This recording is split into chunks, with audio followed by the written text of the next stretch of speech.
A young photographer discovers a magnificent Mustang caught in a cruel trap, tears streaming down its muzzle as it desperately struggles to break free. All her training told her to keep a safe distance from injured wild horses, but something in the eyes of that majestic animal compelled her to act. When she approached the terrified horse, neither of them could have imagined how that single moment of compassion would change their lives forever. What happened in the weeks that followed shocked even the most experienced wild horse experts. Get ready for a story of courage, gratitude, and cross-species connection, one that challenges everything we thought we knew about animal consciousness. Dawn painted the Nevada sky in shades of amber and gold as Sierra Blake adjusted the settings on her professional camera. At 28, she had become a respected wildlife photographer, dedicating her career especially to documenting the Mustangs, America's last truly wild horses. Sierra knew she needed to reach the observation post before sunrise to photograph the herd that frequented the valley. Hidden among the rocks and using her telephoto lens, she could capture images without disturbing the animals. The Black Rock Mountains provided the perfect backdrop for her photographs, with the vast desert and dramatic rock formations contrasting strikingly against the wild horses. As she walked across the rugged terrain, something unusual caught her attention, a distant sound that didn't belong in this environment. Sierra stopped, sharpening her ears. It was a distress call, almost like crying. Following the noise, she moved cautiously between the rocks, instinctively gripping her camera tighter as it hung around her neck. As she rounded a large rock formation, Sierra froze. Less than 30 meters away, a magnificent copper-colored Mustang thrashed violently. One of its front legs was caught in a metal trap clearly set by illegal hunters who still pursued these protected animals. The stallion, about 6 years old, alternated between desperately pulling at his leg and standing still, trembling in pain. But what truly disturbed Sierra was what she saw. As she moved slightly closer, real tears streamed from the horse's large, dark eyes, leaving wet trails down its muzzle. She knew that horses, like many mammals, produce tears to lubricate their eyes. But these were different. These were tears of pure anguish. Sierra knew the protocols. Injured wild horses were extremely dangerous, capable of delivering lethal kicks. She was supposed to back away, contact the Bureau of Land Management, and wait for the rescue team. But something in the animal's eyes kept her frozen in place, an intelligence, a desperation that transcended the barrier between species. She checked her phone, no signal. In this remote region, help could take hours, possibly days. Looking back at the Mustang, she noticed the trap hadn't cut deeply, but the metal continued digging into his skin with each movement. The horse whinnied softly as if pleading for help, its ears shifting toward her in recognition. At that moment, Sierra made a decision that defied logic and training. Carefully placing her camera on a rock, she began to slowly approach the injured animal, speaking softly, "It's okay, boy. I'm not going to hurt you. I'm here to help."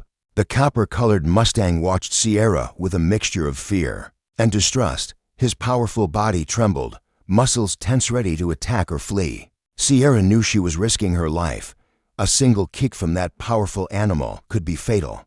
But she also knew he would die without help, either from trauma, predators attracted by the smell of blood, or dehydration. "Easy, boy," Sierra murmured, inching closer, millimeter by millimeter. In her bag, she carried a small first-aid kit. She never ventured into the desert unprepared.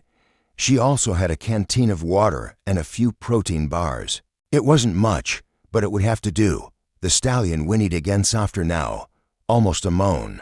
His breathing came in irregular snorts, and the tears continued to fall. Sierra noticed he had stopped struggling against the trap, as if understanding that resistance only made things worse. When she was about 10 meters away, the horse slightly lowered his head, a subtle movement that equine behavior specialists would recognize as a rare display of vulnerability in a wild stallion. Sierra slowly removed her jacket, calculating how to use it to cover the animal's eyes and calm him while she worked on the trap. The task would be extremely risky, requiring her to approach the injured leg while keeping the horse calm.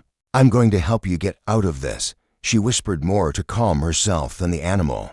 As she moved closer, the Mustang remained surprisingly quiet, his intelligent eyes locked on her as if analyzing her intentions. When Sierra finally reached a distance close enough to touch him, she slowly extended her hand. The Mustang pulled his head back but didn't strike. She kept her hand out, allowing him to catch her scent. After a moment that felt eternal, something extraordinary happened. The stallion moved his head forward and gently touched her fingers. With his muzzle, the contact sent an electric wave down Sierra's spine. In all her years photographing wild horses, she had never touched one. It was a sacred moment, an impossible bridge being built between two worlds that rarely touched. But there was no time for contemplation. The trap was still clamped tightly around the animal's leg, the cruel metal biting into his flesh. With slow, deliberate movements, Sierra managed to place her jacket over the horse's eyes, creating an improvised blindfold. The Mustang shuddered, but remained astonishingly cooperative. She examined the trap, an illegal device with rusted, serrated metal edges.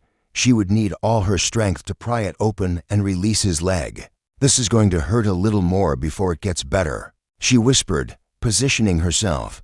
"Please don't kick me." With trembling hands, Sierra worked on the metal jaws of the trap. Each movement required extreme caution. One wrong move could startle the horse or worsen the wound.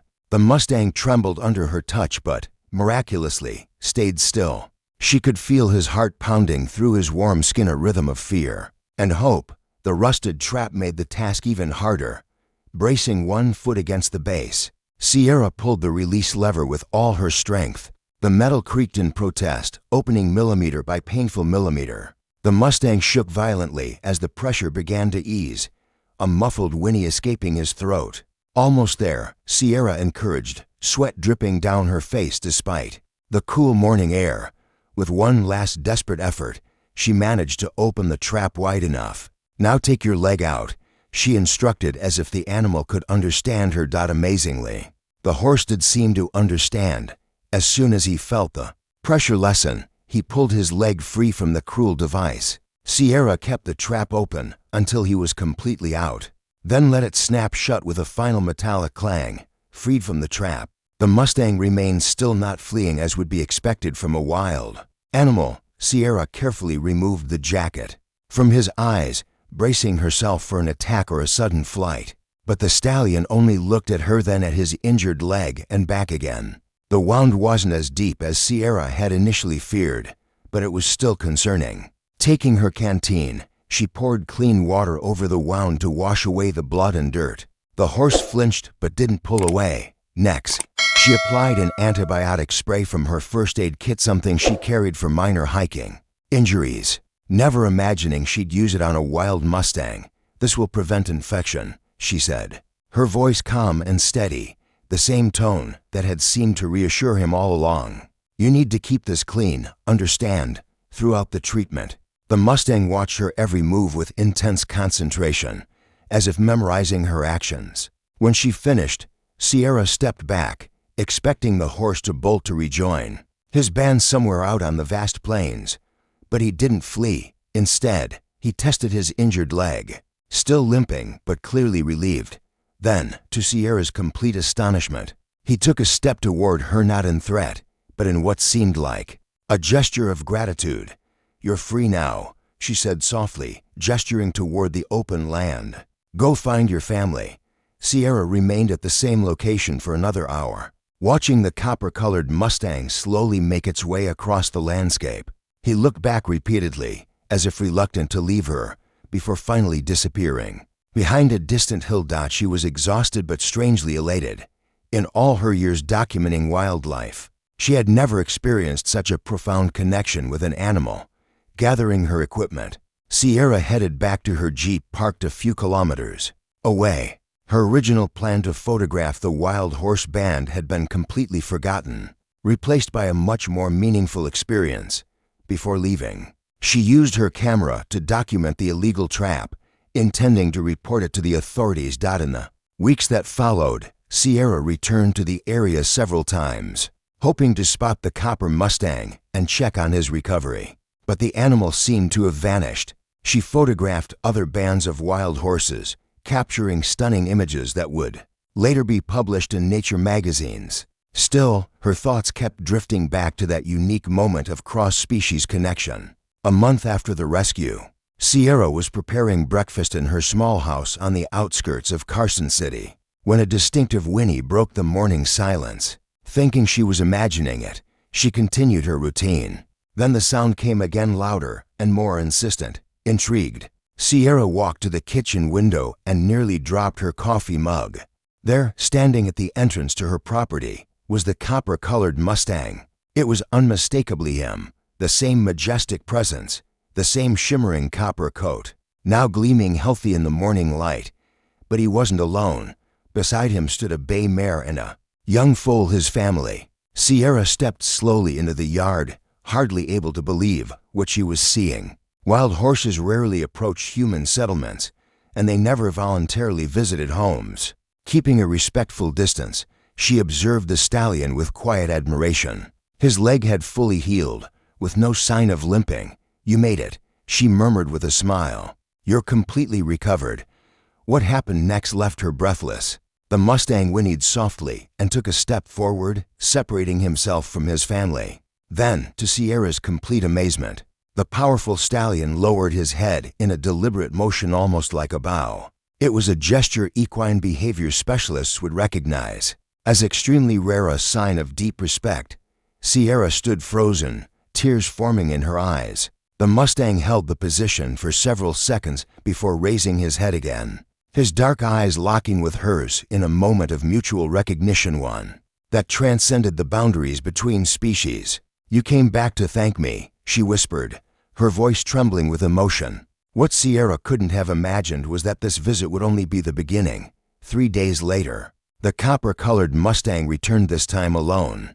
He stayed at the edges of her property for several hours, grazing peacefully, almost as if standing guard. Sierra took the opportunity to photograph him, capturing images that would later astonish equine behavior experts. The pattern continued into the following week. The stallion appeared almost daily, always maintaining a respectful distance, yet clearly choosing to remain close to her home. Sierra began calling him Copper Dot, and although every guideline cautioned against feeding wild animals, she began leaving apples and carrots near the edge of her land. The treats always disappeared. At first, Sierra believed Copper's unusual behavior was simply gratitude. Perhaps he associated her home with safety and healing. But the true purpose of Copper's visits would only become clear on a Wednesday afternoon. Sierra was returning from a photo shoot, driving down the rural road that led to her property, when she spotted an unfamiliar car parked at the entrance to her home. 2 men were rummaging through her porch. Burglars. Fear surged through her. Her remote location had always made her home vulnerable to break-ins. Sierra slowed her vehicle, uncertain whether to confront them or retreat and call the police from a safe distance. Before she could decide, an explosive sound shattered the stillness, a powerful, aggressive whinny. Unlike anything she had ever heard before. It came from the tree line at the edge of her property. Suddenly, Copper burst from the tree line, running at full gallop toward the intruders. The men froze in shock at the sight of the 1,000-pound wild horse charging directly at them. The stallion didn't attack, and he didn't need to. He stopped short, rearing up dramatically on his hind legs, his front hooves pawing the air in an impressive display of power and warning. The message was unmistakable. The burglars scrambled into their car in a panic, tires screeching as they sped away. Sierra sat stunned in her vehicle, unable to believe what she had just witnessed. Copper trotted around the perimeter of her property, his head held high, clearly patrolling for any remaining threats. When he was satisfied that all was safe, he approached her car and stood beside the driver's door like an honor guard. "Did you just protect my home?" Sierra asked, incredulous, as she carefully stepped out. The story might have seemed unbelievable if not for the evidence. Luckily, Sierra's security camera had recorded the entire incident. After she shared the footage with a local news station, the video went viral almost immediately. Within days, wildlife experts and horse behaviorists from across the country reached out, desperate to study what many were calling an unprecedented case: a wild horse deliberately protecting a human. The media arrived quickly, first local reporters, then national outlets, and soon international journalists, all eager to document the incredible story of the guardian Mustang. Sierra found herself suddenly thrust into the spotlight, fielding endless questions about her remarkable bond with Copper. She shared the story of the trap and the rescue, but always emphasized that wild horses were still wild animals and should be treated with caution and respect. Dr. Elaine Hartfield, a renowned equine behavior specialist from UC Davis, arrived to observe Copper in person. In 30 years of studying wild horses, I've never documented anything remotely like this, she told Sierra after watching the stallion patrol the boundaries of the property. Mustangs have complex social structures and excellent memories, but this level of apparent reciprocity protecting you after you helped him challenges our current understanding of equine cognition. As the story gained attention, Sierra became increasingly concerned. The publicity might drive Copper away or worse, make him a target for those who capture and sell wild horses. She worked with local wildlife officials to establish a protective designation around her property. The Bureau of Land Management, impressed by the implications of Copper's behavior for wild horse conservation, fast-tracked a protection order for the surrounding area. Researchers set up non-invasive observation posts nearby, hoping to study Copper and his band, which often grazed within sight of Sierra's home. Copper continued his daily visits, sometimes bringing his family, sometimes arriving alone. He never allowed anyone but Sierra to approach, maintaining his wild nature despite the bond they shared. But the most astonishing development came 6 months after the initial rescue. Sierra had been photographing a distant mountain range and lost track of time. As darkness fell, she began making her way back across the desert, but took a wrong turn in the fading light. Her Jeep's GPS failed, and she soon found herself completely lost in increasingly rough terrain. Then, disaster struck. Her vehicle hit a rock and punctured a tire. Sierra realized she was in serious trouble, miles from the nearest road, with no cell signal and dropping temperatures. She faced a potentially dangerous night alone in the desert. As she prepared to bunker down until morning, a familiar sound broke through the darkness. Copper's distinctive whinny. She could hardly believe it. The copper-colored stallion stood just within the reach of her headlights.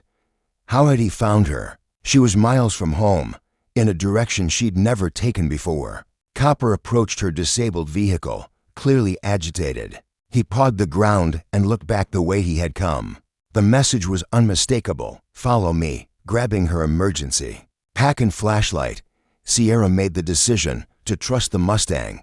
Copper walked ahead slowly, constantly looking back to ensure she was following, guiding her across the moonlit desert. For nearly 2 hours, they traveled together, his steps sure and steady, hers cautious but determined. They reached a road. Sierra recognized the path that led home. Somehow, Copper had tracked her miles from her property and led her to safety. The desert incident pushed the Copper phenomenon beyond even the most skeptical scientific explanations. How had the stallion known Sierra was in trouble? How had he found her in a direction she had never taken before? Even Dr. Hartfield struggled to provide answers. Within the existing framework of equine behavior research, we may need to consider that our understanding of animal consciousness has been too limited, she admitted after reviewing Sierra's account and the GPS data showing just how far she had been from home. What Copper demonstrates suggests a level of abstract thinking, emotional reciprocity, and problem-solving we typically associate only with highly social species like primates or certain cetaceans. A year after freeing Copper from the trap, Sierra published a photography book documenting her extraordinary relationship with the wild Mustang. The images captured not just his physical beauty, but intimate moments of apparent communication between them. Copper with his head lowered in greeting, standing guard during storms, playing with his foal near the edge of her proper tileways, keeping a watchful eye on her home. Book's success allowed Sierra to launch a wild horse conservation foundation. With it, she purchased large tracts of land to create protected corridors for Mustang bands. Working alongside environmental groups and government agencies, she helped implement new policies to safeguard these living symbols of American heritage. Copper remained a free spirit, roaming the vast Nevada wilderness with his growing band. And yet, he continued his regular visits to Sierra's home, maintaining their rare bond while never surrendering. His wild nature, the balance was perfect, a relationship rooted in mutual respect, not ownership. On the anniversary of their first encounter, Sierra returned to the exact spot where she had found Copper trapped. She didn't come to photograph anything, only to honor the moment that changed both their lives. To her surprise, Copper was already there. He stood peacefully near the very rock where it had all begun, as if he, too, remembered the significance of that day. But this time, he wasn't alone. Scattered across the valley floor was the largest gathering of wild horses Sierra had ever seen, multiple bands coming together in what researchers would later call an unprecedented assembly. At the center stood Copper's family, now including 3 young foals, each from a different season. As Sierra stood in awe, Copper approached her with the same deliberate steps he had taken the day she freed him. He stopped at a respectful distance, then lowered his head in that now familiar gesture of acknowledgement. And then, something extraordinary happened. Behind him, one by one, other Mustangs began to mimic the movement. Stallions, mares, and foals all bowed their heads, creating a ripple of nodding through the valley. Scientists would debate the meaning of this moment for years to come, but for Sierra, the message was clear. This wasn't just about one horse and one human. It was about the possibility of a new kind of relationship between species, one based not on dominance or fear, but on trust, compassion, and shared respect. Through her camera lens, Sierra documented the moment, tears streaming down her face, knowing she was witnessing something that would forever reshape how we understand the emotional lives of animals we once considered simple. If this story touched your heart, please subscribe to our channel and share it with someone who loves animals. Drop a comment below if you've ever had an incredible encounter with an animal. We'd love to hear your story, and always remember, a single act of compassion can spark a connection more powerful than we ever imagined.